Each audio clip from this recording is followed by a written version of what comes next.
So, hey guys, my name's Clarissa Lopez, and today I will be going over Coercion and its Fallouts by Murray Sidman. I will be going over chapter 8 and chapter 9.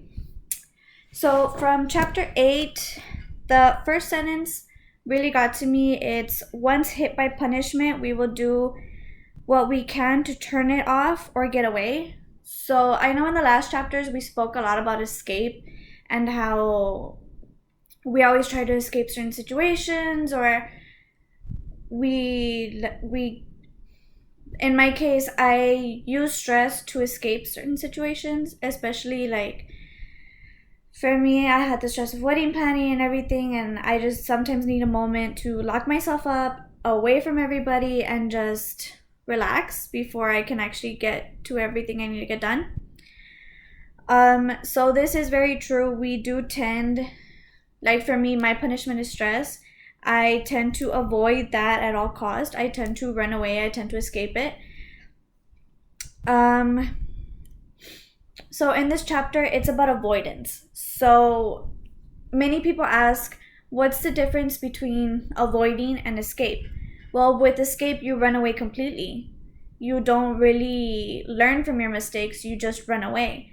With avoidance, it's about learning from your mistakes. So with avoidance, say we try to avoid certain situations because we already know that we're going to get a punishment out of it. Say like when you're kids. There's a few examples on here, but I'll get into those later. Say when we're kids, your dad got mad at you once and spanked you because you did something to his car or his truck. That's just one example. And then you learn from that because you never do anything to his truck ever again because you know that you're going to get punished. So you tend to avoid his truck literally 24/7. You do not get near it, you do not get in it, you avoid that certain area from then on.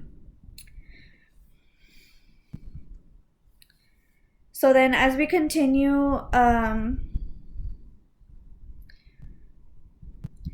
here in chapter 2, after an ounce of prevention, much of our negativity reinforced behavior therefore seems supported by the prevention rather than cessation of life shocks.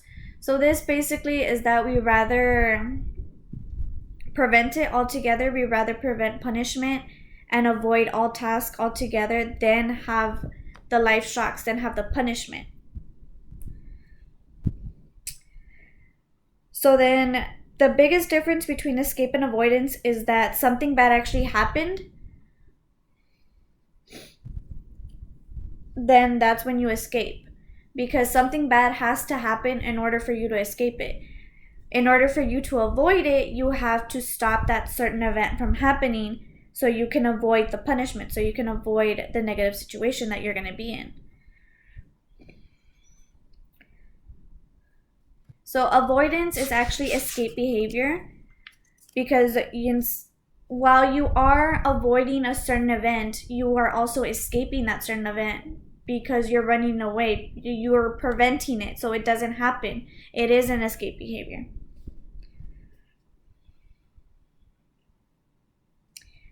Another topic is adaptive as avoidance. So here we accept the punishment, we accept the threats because it does happen every day.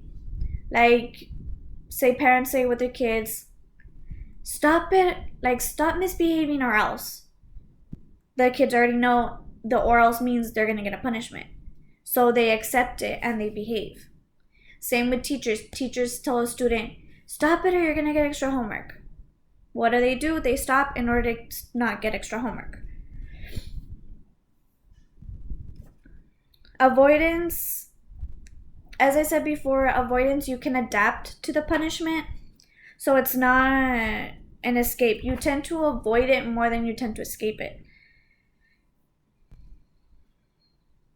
Because you are preventing that event. So in the sense that of you're preventing it, you're avoiding it. You avoid that negative situation that you're going to be in. With escape, as I had said before, you let the shock happen and you beg for forgiveness, you get on your knees, you're like, no, don't do this, like, I didn't mean to. You beg for forgiveness, you beg for something else, you beg for any different type of punishment other than the negative punishment that they're going to give you. So throughout this whole chapter, I had read a lot about how they were doing tests in laboratories with rats, how they would shock the rat, how they would give them a warning signal. And I think everyone has those little warning signals in their life. They just don't realize that they're warning signals, like, don't do this or else, or pay attention or else, or do as I say or else.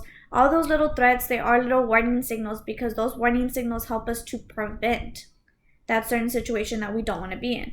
So to us, just like the lever is an avoidance for the rats to avoid the shock, in order for us to avoid the shock, we tend to do what they say, because we already know the warning signal is the or else, and if we do what we're not told to do, we are going to get a negative punishment out of it.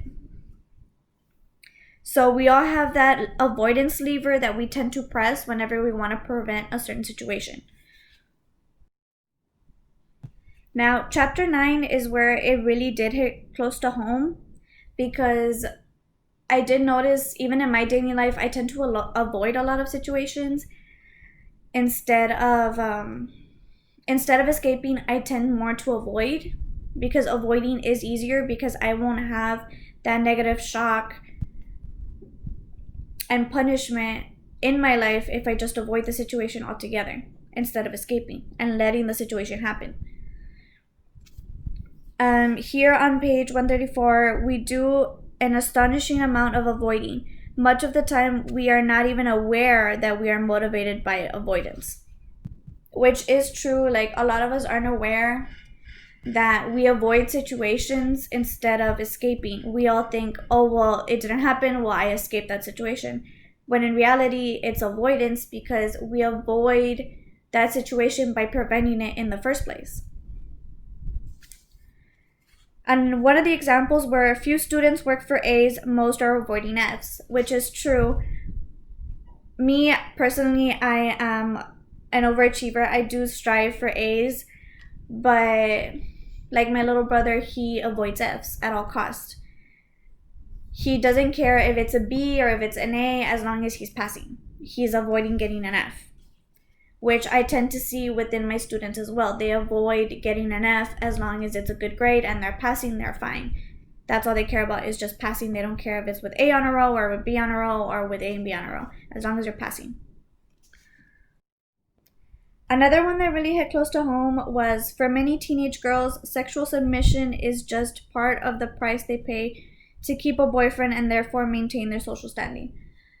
This hit really close to home because I had a high school sweetheart, but I wasn't really in love with him, but I was too afraid to date anyone else or to be single. So I decided to stay with him for 4 more years, which honestly was a huge mistake, because as I started thinking while reading this chapter, he would say, do this or else, do that or else.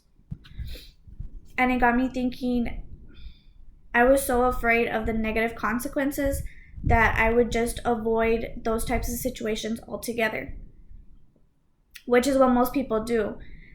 They tend to avoid the situations and ignore the true problem, which they need to do, which is escape. Instead, in those types of situations, instead of avoiding, what you should be doing is escaping.